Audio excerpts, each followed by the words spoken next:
ዋጋንና የዋጋ ግሽበት የሚባሉትን ቃላት አፍታተን መመልከት ያስፈልገናል። ምንድን ነው የሚገልጹት? ዋጋና የዋጋ ግሽበት የሚለው ሀሳብ ምንድን ነው አንድምታው? በእነኚህ ሁለት ቃላት ዙሪያ ሀሳቦቹን በአግባቡና በውጤት ለይተን እንድንረዳ የሚያስችል ትርጉም ካልሰጠናቸው ብዥታው ይቀጥላል። እንዲችል የዋጋን ታሪካዊ ኑባሬዎች ወደኋላ ሄደን እንመልከት። አንድ 5-6-7 መሰረታዊ ጠረጴዛ ላይ የሚቀርቡ የአንድ ቤተሰብ የፍጆታ እቃዎችን እስቲ በጊዜ ውስጥ እንመልከታቸው። ለምሳሌ ጤፍን እናንሳ።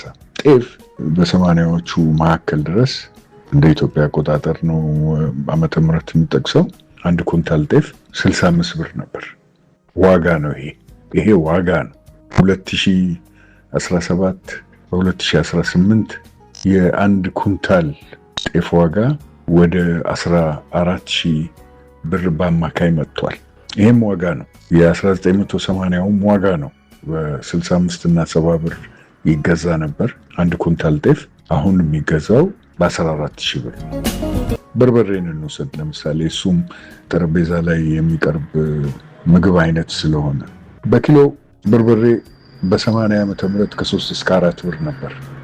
አሁን ላይ የበርበሬን ዋጋ አስተውለን ያየን እንደሆነ በኪሎ በከፍተኛ ደረጃ ጨምሮ ዋጋው እስከ 1,000 ብር ድረስ 900 ብር እንደዚህም የሚገኝበት አለ። በኪሎ እንደዛ ገብቷል።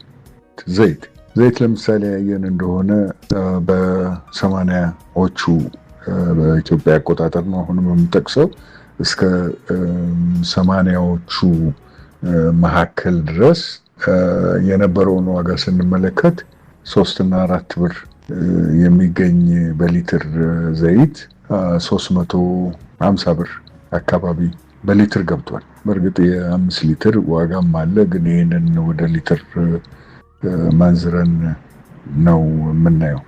ሌላ ጠረጴዛ ላይ የሚቀርብ እቃ እንመልከት። እህል እና ጥራጥሬ አይነቶችን እንመልከት።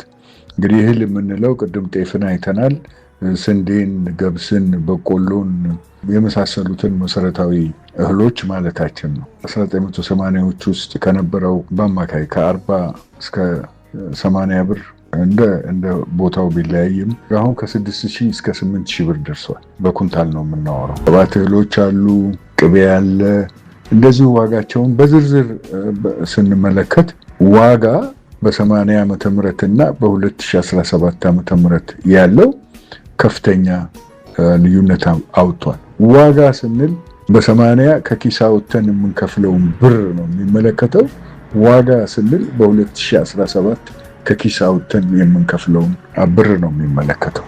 ሰራተኛውን በተለይ ቋሚ ደሞዝተኛውን ደሞዝ እድገት በ80 እና በ2017 መካከል ያለውን ከመረዳታችን በፊት ግሽበትን ለመረዳት እንሞክር።